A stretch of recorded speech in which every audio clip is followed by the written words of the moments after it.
death and destruction in northern Mozambique after Cyclone Kenneth destroys homes, rips up trees, and knocks out power. South African poets spread the message of Freedom Day to American audiences.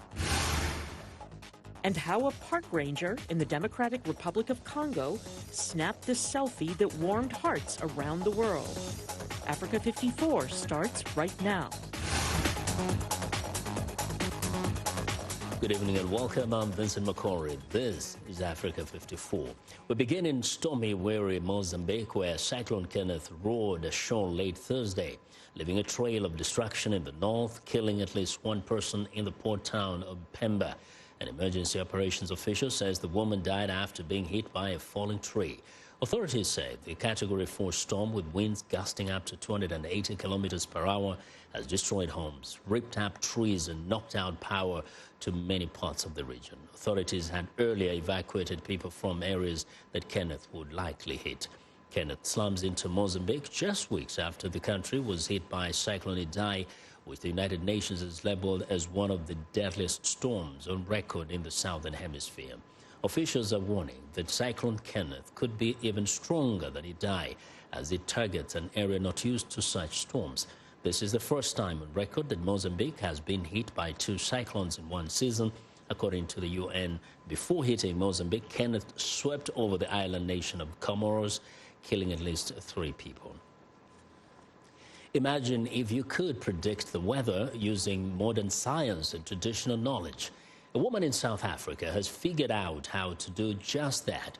Muthoni Masinde is a computer scientist and a meteorologist, and she has come up with a nifty gadget to help farmers in South Africa, Mozambique, and her native Kenya tackle climate change. Africa 54's Heidi Adams Fitzpatrick caught up with her here in Washington. If science is about using knowledge to solve problems, Muthoni Masinde believes she has hit the motherlode, using what she learned at school in the big cities of Africa and Europe, and from her mother on a small farm in Kenya. Growing up in the village, working in the small farm with my mother, I realized that she always depended on observable indicators to determine when she's going to start to plant, even what to plant. Across Africa, small-scale farmers rely on nature, trees and animals to predict rain and drought. I'll give you a very typical example. They look at dragonfly. If the dragonfly is flying 3 feet from the ground, they know it will rain in 3 weeks. But the problem is, with climate change, some of those animals, the insects, the trees that they use are disappearing. So we needed to bring something that can bridge that gap, so the science. Masinde designed a tool to help farmers cope with the changes, a drought predictor. It's an early warning system that fuses modern science and ancient wisdom. Wireless sensors placed on farms measure temperature, rainfall and humidity. Those measurements are sent to farmers who are equipped with mobile phones and tablets so they can receive and send information in their mother tongue. Whenever they see the dragonfly or they see the flowering tree or they see the animals coming home jumping, they take a picture, they document, and they send it to us. So as we receive on one hand the indigenous knowledge, we also receive the science, so to say, the measurement. Then our models combine those two and come up with a prediction. It's part of Masinde's Itiki project, which works with farmers in Mozambique, South Africa and Kenya. Masinde hopes to expand her Itiki project across Africa to help more small farmers adapt to a changing climate. That discussion needs to be brought as quickly as possible to make them aware that sometimes this is, they always assume it's a curse. You know, this year didn't rain, it's a curse. But you need to make them wake up and actually realize this is climate change. Heidi Adams Fitzpatrick, VOA News, Washington. Well, staying in the region, South Africa's Freedom Day commemorates the day when black South Africans were granted voting rights in the country's first elections after apartheid. 2 South African poets are remembering the anniversary and spreading their poetry to American audiences. Tameen Mohammed spoke to them ahead of their performance. As part of a sister city partnership between Washington, D.C. and Tshwane, South Africa, these South African poets are here performing their art in downtown D.C.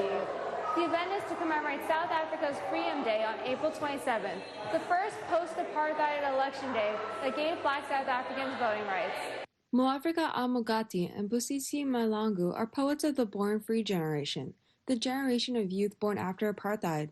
To them, being born free comes with new experiences and new challenges.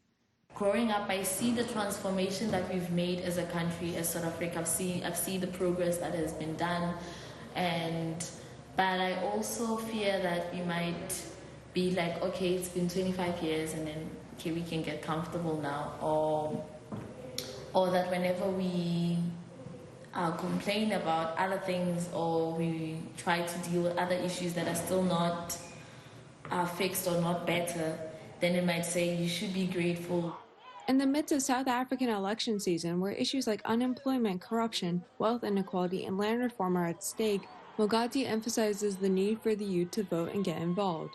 If we are initiating and then we vote and then now we hold government accountable because of through this program that brought us here, we are able to tell government what we want and how they can change. Now we have become our municipalities consultants, within the art space. If you don't vote, you don't have that leverage to tell government because of you didn't put the cross.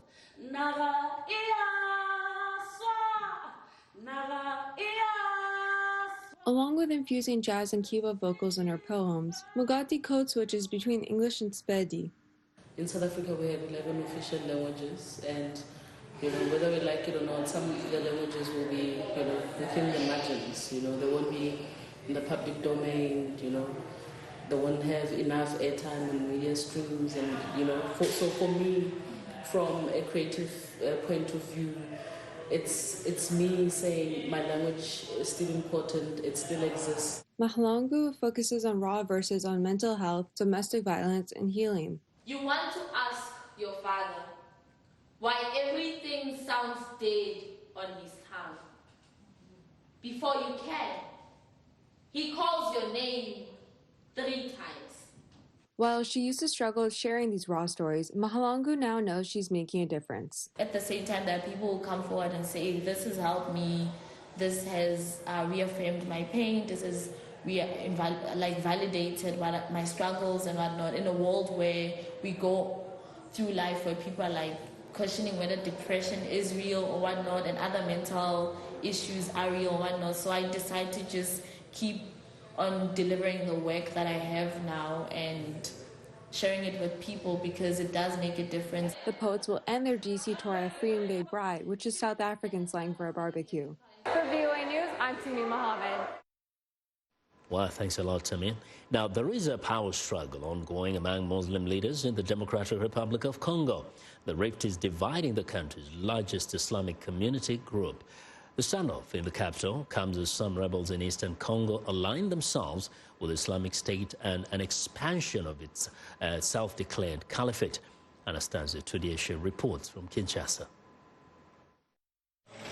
The struggle over the future of Congo's Muslim community is being played out in a fight for control of the headquarters of its biggest Islamic organization. Imam Zaidou Ngongo leads a breakaway faction that has been occupying the building since October. He says they were forced to act by corruption and immorality within the group's leadership. We were in crisis. The outgoing Imam, Sheikh Ali Munyi, was sharing on social media that we were terrorists. We know each other very well, and we were deeply saddened by the way he would talk about us that way. The group's legally recognized chief, Sheikh Ali Munyi, says those who have seized its headquarters in Kinshasa do not represent the country's nearly 10 million Muslims. All of this is nothing but a power grab by people who are unqualified because they are not effective members of the community. These people have never attended our General Assembly meetings. They just come here to cause disorder, and it is deeply concerning.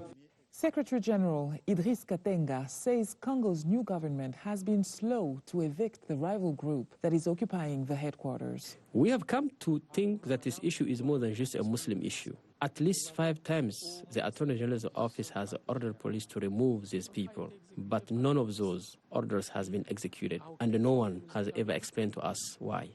At Kinshasa's provincial police station, Major Alphonse Landou says there have been many other priorities following the election of a new president, but action on the takeover of the Muslim community headquarters is coming.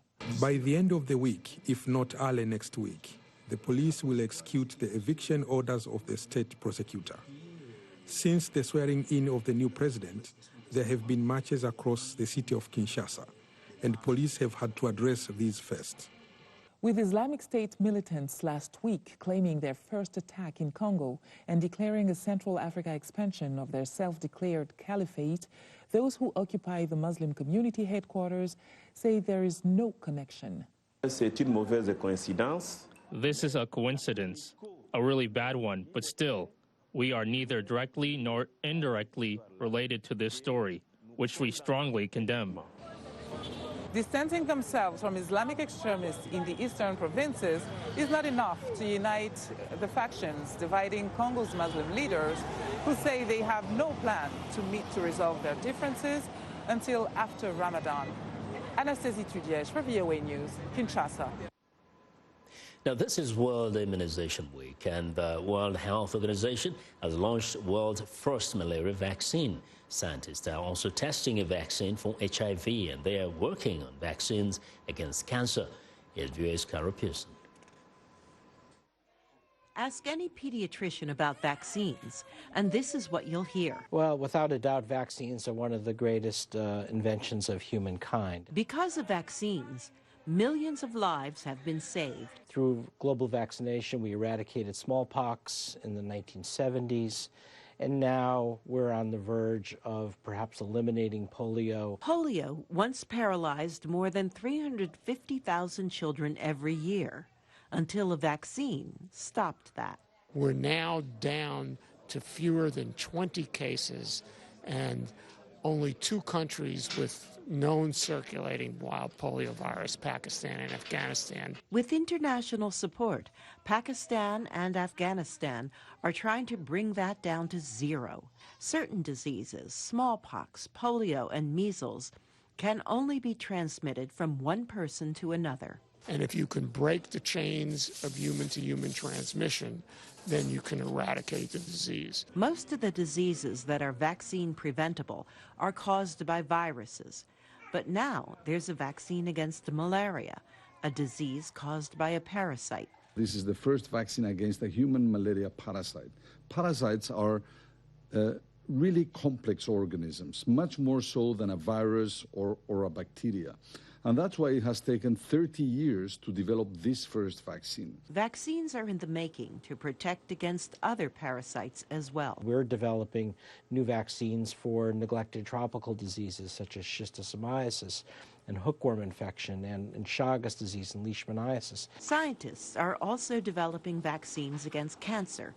Vaccines can already prevent cervical and liver cancers. The goal is to protect against breast cancer and other major killers. Another huge gain is in the area of HIV. HIV vaccine trials are going on in South Africa, and laboratory research is ongoing to develop antibodies that will automatically reject the HIV virus in a person's bloodstream. Effective drugs can already protect against AIDS. If we put a vaccine on top of that too, it's not just stopping the epidemic, it's ending the epidemic. A world free from devastating diseases will be a world where more people can raise healthy children, earn a living, and get out of poverty. It would be a world where not only people, but countries could prosper. Carol Pearson, VOA News, Washington. Well, I want to know what you think about Africa 54 and the stories we covered. Join the conversation on Facebook. The address is Africa 54. We're also streaming our show live on Facebook, so check us out and share our show with your friends. Find me on Twitter at VOA Vince McCory. Still ahead on Africa 54, the story behind the viral selfie that had everyone talking. But first, a look at Friday's headlines.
Vincent Makori, inviting you to the new look Africa 54, premiering soon. Same great team, but with new energy and a new host, Esther Githui-Ewart. Hi, and welcome. We'll bring you a closer look at politics, technology, health, and so much more, backed by VOA correspondents across Africa and the world, including perspectives from Washington, D.C. and Africans achieving abroad. Same time, same channels. Stay tuned.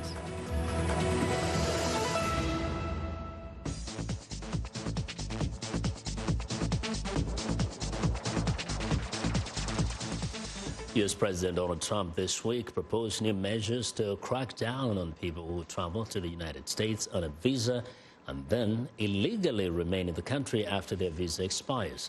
The new policy will punish countries with high rates of visa overstays and will mostly impact African nations.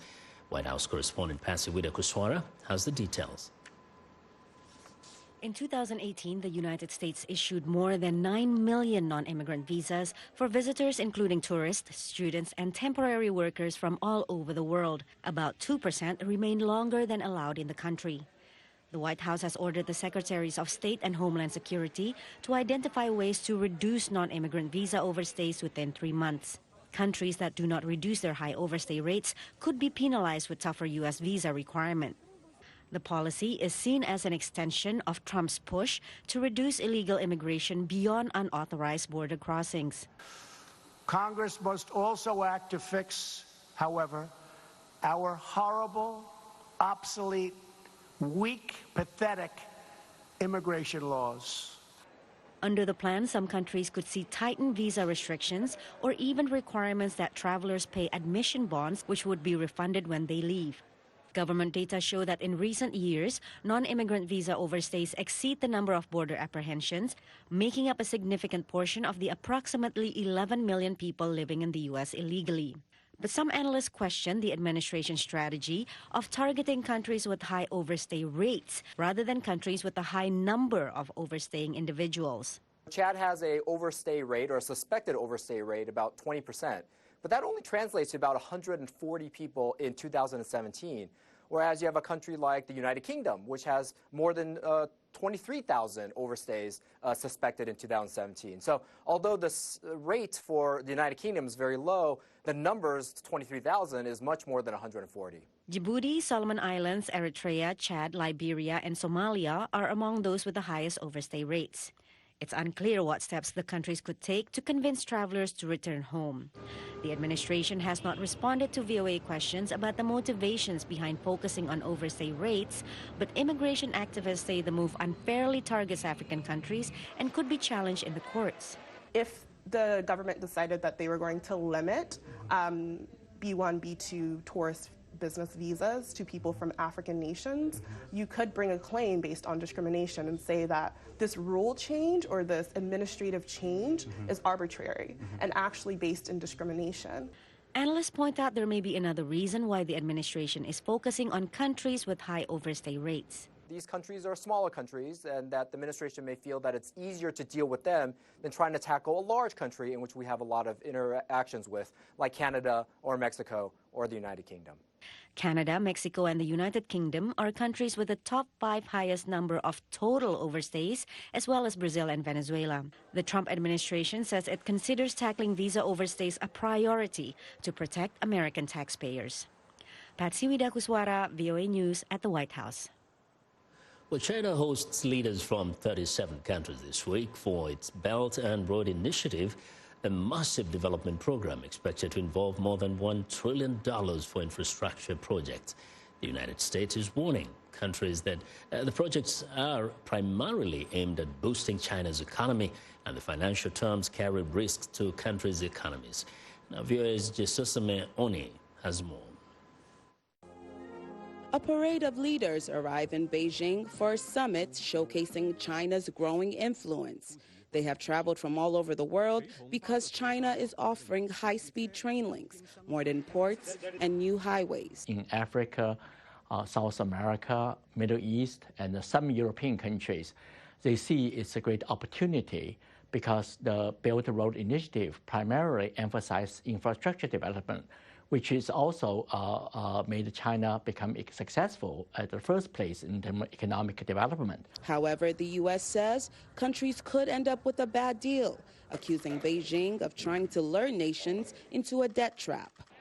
The Belt and Road Initiative has funded trains, roads, and ports in several developing nations. It has also left some struggling to repay the Chinese loans, further fueling concerns about the program's high cost and lack of transparency. Some of the recipient countries are worried that the funding is actually helping Chinese companies more than their own companies. Maybe in some cases it's encouraging corruption or damaging the environment.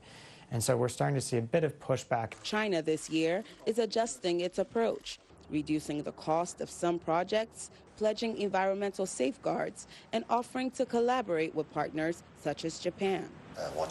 In this regard, I don't think there's such a problem, and BRI can only bring them a great deal of help and bring about development. The BRI, which aims to link Asia to Europe and Africa, continues to gain momentum. Despite warnings from the West, Italy recently became the first European nation to join the program.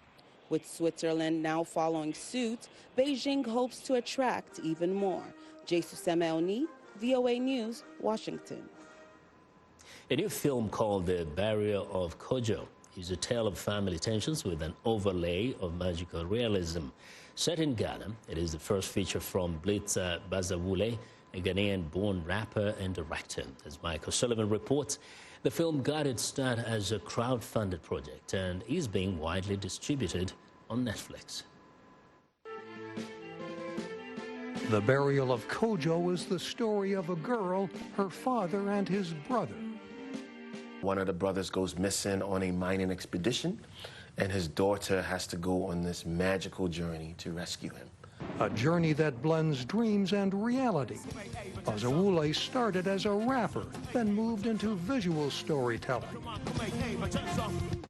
He takes his audience beyond the usual cliches in this film set in Ghana. Making a film on the continent of Africa that doesn't revolve around the tropes that we know, so the war, the famine. These are the films that are very disproportionately produced as it relates to Hollywood and the continent. The film was shot with a Ghanaian cast and local crew. He raised $78,000 on Kickstarter to help fund it. I always say that it gave us the autonomy that we needed, right? So we didn't have anybody looking over our shoulder. We didn't have anybody telling us what to do, what not to do. It was always us deciding with ourselves, does this make sense for this narrative? The film is distributed by Array, a Hollywood company founded by filmmaker Ava DuVernay. It is being shown on Netflix. You know, Netflix is in 190 countries, so that's a lot of places, you know, where you can find beautiful work. And where movie makers can find an audience. Because out of that audience, then you build credibility for the stories that you're telling. Bringing new stories to the screen. Mike O'Sullivan, VOA News, Los Angeles.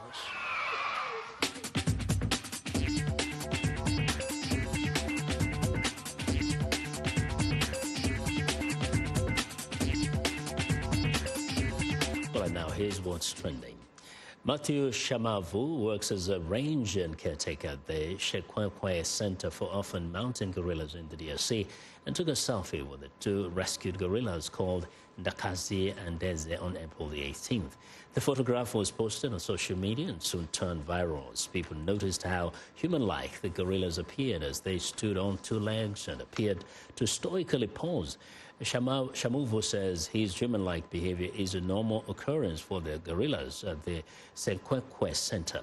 He explains the gorillas can walk 1 or 2 meters on two legs, adding the animals are so used to humans, they like to imitate and do what people do. And that's what's trending today. Well, now we'll leave you with the sounds of top Nigerian artist David Adedeji Adeleke, better known by his stage name, Davido. His music video is called Fall. From all of us here